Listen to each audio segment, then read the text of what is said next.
हा मोर्चा काढताय, काय भूमिका या पाठीमागे? नाही काय हे आम्ही सर्व माणुसकी म्हणून सगळे समोर आलेलो आहोत. घटना खूपशा आपण बघितल्या, पण आत्तापर्यंत ही एवढी क्रूर घटना महाराष्ट्रामध्ये आत्तापर्यंत कधी झाली नाही.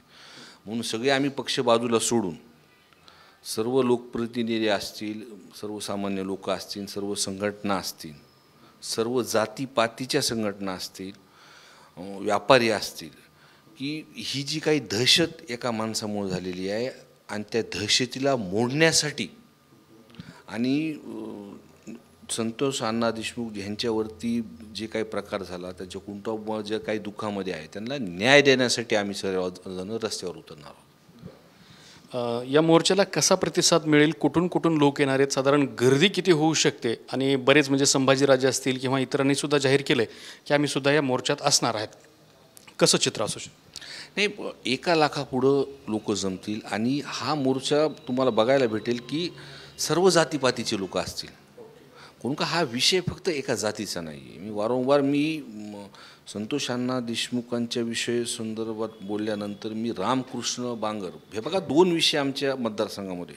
एक तर गुन्हा इतका गंभीर झाल्यानंतर सुद्धा तिथं रस्त्यावरती मनोजदादा जरांगे पाटील बसल्यानंतर तिथं गुन्ह्यांची नोंद होती. आणि दुसरीकडं गुन्हा नाही झाला तरी तुमच्यावरती 307 सारखे गुन्हे सहजपणे दाखल होतात. म्हणजे रामकृष्ण बांगर जे कुटुंब आहे ते कुटुंबावरती काय कारण असेल मला माहीत नाही, काय त्यांच्याकडून काय पाहिजे असेल हे मला माहीत नाही, पण एका महिन्यामध्ये त्यांच्या मुलावरती पहिले 307 दाखल झाली. आपण समजू शकतो काहीतरी त्यांनी केलं असेल. पण दुसऱ्यांदा आई वडील आणि मुलगा त्याच्यावरती ॲट्रॉसिटी दाखल होती. आई वडील मुलगा. परत तिसऱ्यांदा आई वडील मुलगा ह्यांच्यावरती 307 दाखल होती. हे काय म्हटलं काय एखादी महिला जिचं वय 60-70च्या मध्ये असेल आणि त्यांचे वडील तर वय 71 असेल, तर त्यांच्यावरती तुम्ही या पद्धतीने काय म्हणजे एखादी गोष्ट त्यांच्याकडून जर पाहिजे असेल तर या पद्धतीने तुम्ही ते गुन्हे दाखल प्रशासनाचा वापर करायचा का? आणि या प्रशासनाच्या चुकीच्या वापरमुळेच हे बघा, हा आमचा जिल्हा पुरोगामी विचाराचा जिल्हा आहे. माझ्यासारखा जिथे म्हणजे मी वारंवार ह्याच्या विषयी म्हणतो की 1% सुद्धा जातीपातीचं आपण म्हणजे बोलले जातं. मी दुसऱ्यांदा इथं आमदार म्हणून निवडून आलो आहे. दुसऱ्यांदा कुठं ह्याच्यामध्ये का हा पुरोगामी विचाराचा जिल्हा आहे, पवारसाहेबांना मानणारा जिल्हा आहे. आणि या विषयामध्ये म्हणजे हे काही ठराविक व्यक्ती आहेत, हे वाल्मिक कराडसारखे, ह्या 2 जातीमध्ये तेढ निर्माण करतात. आणि तपासायचं मी अधिवेशनात सुद्धा हा विषय मांडला की जर आम्ही काही लोकप्रतिनिधी म्हणून खोटं बोलत असू तर आमच्यावर तुम्ही गुन्हे दाखल करा, पण ह्याचे मोबाईलचे CDR काढायला तुम्हाला 15 दिवस लागत नाही. फार तर फार 1 तासामध्ये हे 10-15 लोक जे ह्याच्यामध्ये समावेश आहेत ते वाल्मिक करा ह्याची CDR भेटले पाहिजे. आरोपी तुमच्या समोर येतील. दुसरी गोष्ट, अजून इतकं सगळं म्हणजे अधिवेशन झाल्यानंतर सुद्धा 28 तारखेला सर्व इतका मोर्चा तिथं निघतोय, अजून सुद्धा ते वाल्मिक कराडला अटक नाही आहे तिथे. हा प्रश्न मी लोकप्रतिनिधीमधून लोकांमध्ये गेल्यानंतर, जसं मासाजोगला पहिल्यांदा गेल्यानंतर वाल्मिक कराडचं नाव हे लोकांनी घेतलं, हे समजून घेतलं. नंतर मी तिथं पहिल्यांदा मी म्हणलं की हा त्याच्यामधला मास्टर माइंड हे लोक सांगतात आहे. तिथे त्याची अटक झाली पाहिजे. ही केस अंडर ट्रायल चालली पाहिजे. आणि जो खंडणीचा गुन्हा आहे त्याला खंडणीचा गुन्ह्यामध्ये टाकलं आहे. हे सुपारी खालचे घेणारे मुलं आहेत. जो याचा मास्टर आहे म्हणून 302 कट कारस्थान ज्यांनी रचले. कोण का मी अंडर ट्रायल का म्हणतोय, कोण का हे खोट्या केसेस करण्यामध्ये किंवा एखादी केस झाल्यामध्ये त्याच्यामध्ये पळवाट काढण्यामध्ये हे माहीर लोक आहेत. आणि सगळ्यांची मागणी आहे की फास्ट ट्रॅकवरती गेलं पाहिजे. मी एक विरोधी बाकावरती बसल्यामुळं मी काय असं म्हणजे कुणावरती सरकारवरती सुद्धा मी ज्या दिवशी बोललो तिथं असं काही हे नाही. ज्या दिवशी मी CM साहेबाला किंवा अजितदादा असतील, शिंदेसाहेब असतील, त्यांनी सुद्धा तिथे ॲक्शन घेतली. त्यांचं पण म्हणणं आहे की ह्याच्यामधले आरोपी गटले पाहिजे. SPची बदली झाली. या 2 दिवसामध्ये 2 नंबरचे सगळे आमच्याकडचे जे धंदे चालू होते ते ॲक्शन त्यांनी झाली. आरोपीचा तपास ते व्यवस्थित चालू आहे. फक्त वाल्मिक कराडचाच जेव्हा विषय येतो मग ही शंका आमच्यामध्ये आणि जिल्ह्यामध्ये येते की एक मंत्री म्हणून धनंजय मुंडे साहेब ज्यांनीच सांगितलं होतं ते माझे निकटवर्ती आहेत, त्याच्यामुळंच ही सगळ्यांना हा विषय खटकतोय की त्याच्यामुळेच वाल्मिक कराडला अटक होत नाही आहे. म्हणजे वाल्मिक कराड आता सापडत नाही आहे का राजकीय वरदहस्तामुळे अटक केली जात नाही? आता एखाद्या गुन्हेगाराला जर खरंच पोलिसांनी ठरवलं तर 24 तासात अटक होती.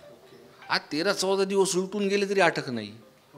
आज अधिवेशनमध्ये मी आज तुम्हाला कोणत्याही गटाचा आमदार म्हणून बोलत नाही, कोणत्या पक्षाचा नाही. आज अधिवेशनमध्ये सर्वच पक्षाचे लोक बोलले. भाजपचे सुद्धा तुम्हाला सांगतो, अभिमन्यू पवार म्हणून जेव्हा मी त्यांना सदनामध्ये चर्चा केली त्यांना सुद्धा वाटलं तर ते त्या विषयावरती बोललेत. तिथे जिल्ह्यातले सगळे आमदार असतील, मग ते सुरेश धसांना आहेत, प्रकाशदादा आहेत, नमिताताई मुंदडा आहेत, विजय सिंह पंडित आहेत, हे सर्व सत्तेच्या बाजूच्या पक्षामध्ये आहेत. त्यांनी सुद्धा ही भूमिका मांडली आणि सगळ्यांचं प्रामाणिक मत आहे की हा मास्टर माइंड जो हा वाल्मिक कराड त्याला अटक झाली पाहिजे. हाच धागा पकडून सुरेश धस म्हणाले की धनंजय मुंडे यांना बीडचं पालकमंत्री करू नका, आणि तुम्ही सुद्धा म्हणताय की धनंजय मुंडे मंत्री असल्यामुळे वाल्मिक कराडला अटक होत नाही. मग तुमची काय मागणी आहे? हे बघा, मी जी काही लोकांची मागणी आहे ती सदनामध्ये मागितली. मी ह्याच्या पहिले त्या पदाचा विषय, त्यांना पद भेटल्यानंतर त्यांनी राजीनामा द्यावा हा काही विषय मांडला नाही. पण मी आज लोकांमध्ये फिरल्यानंतर ज्या पद्धतीने ही अटक होत नाही आहे त्याला, जो मास्टर माइंड, हे लोक बोलून दाखवतात आहे ना.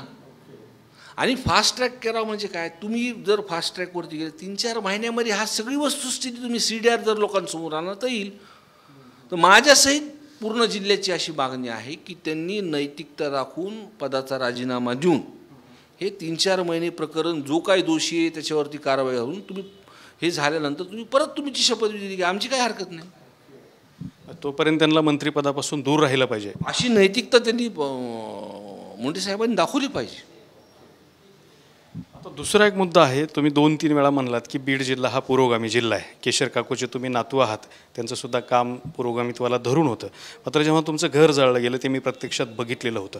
घर जाळण्याचा असो, बीड शहर जाळण्याचा मुद्दा असो, किंवा नंतर उसळलेल्या दंगली असोत, किंवा या हत्या प्रकरणं, खरंच पुरोगामी म्हणता येईल का बीडला? हो आहे, पुरोगामी जिल्हा आहे. काही लोक आहेत ना, जे काही लोक आहेत आमच्या जिल्ह्यामध्ये जे किती प्रशासनाला अडवतात, मी तुम्हाला सांगतो ना, जे की ह्या प्रशासनाला अडवतात, प्रशासनाला ॲक्शन घ्यायला एखादा समजा त्या भागातला पालकमंत्री असेल किंवा मंत्री असेल, एखादी चुकीची गोष्ट होत असेल तर ती थांबवता येते.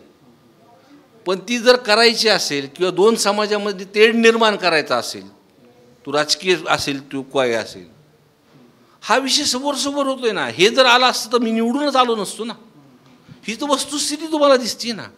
मुद्दा जातीय नाहीच, हिंसेचाच मुद्दा आहे. म्हणजे संतोष देशमुख हत्या प्रकरण आजची असली तर तुमचं घर जाळण्यापर्यंत सुद्धा या तो सुद्धा एक राजकीय कट होता. त्या संदर्भात मध्ये अधिवेशनामध्ये सुद्धा अर्ध्या तासाच्या वरती त्या विषयावरती चर्चा झाली. त्यावेळेस सुद्धा हा विषय जो होता त्याच्यामध्ये 2-3 विषय होते. जे काही मुलं त्या प्रकरणात दगडं फेकत होते किंवा काही जे एकदम भडका होण्याचं, हे बघा, एखादी गोष्ट आपण काही ठरवली, आपण समजा जे सराईत गुन्हेगार करू शकतात, तुमच्या लक्षात आलं का, ज्या स्पीडनी ते दगडं फेकत होते, 2-3 मजल्यापर्यंत आमच्या घरावरती दगडं येत होते. हे सर्वसामान्य मुलांचं किंवा कुणाचंही काम नाही. एखादं आपण गोष्ट करायची, पेट्रोल आपलेच हात जळतील, कोण का ते रोजचं आपलं काम नाही. हे सराईत गुन्हेगार होते त्यावेळेस, आणि ही वस्तुस्थिती मांडली होती मी. हे फक्त हे राजकीय भांडवल तिथं करायचं होतं. तुमच्या ही गोष्ट लक्षात आली का? एवढं त्या संदर्भातलं, आरक्षण संदर्भातला जो काही विषय चालू होता, जे काही सर्वजण बोलत होते, जो विषय सगळीकडे चालू होता, मी वारंवार सांगतोय, खरंच पुरोगामी जिल्हा आहे. काही ह्या लोकांनी आमचा जिल्हा बदनाम केला आहे, त्याचं उदाहरण मी निवडून आलेलो आहे.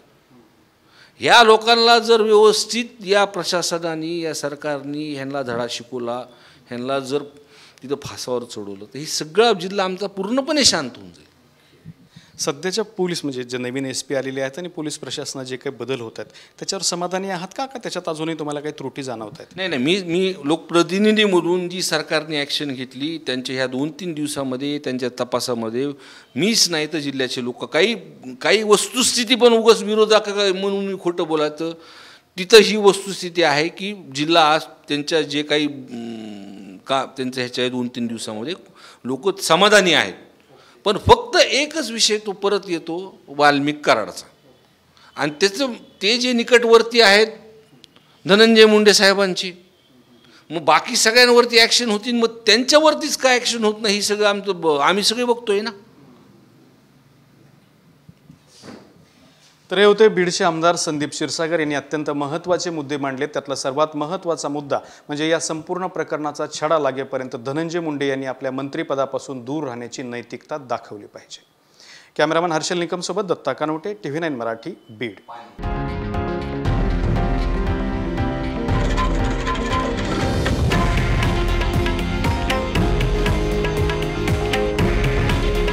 हे आहे देशातील नंबर 1 न्यूज नेटवर्क आणि आपण पाहत आहात TV9 मराठी. काळजी तुमची, हित महाराष्ट्राचं.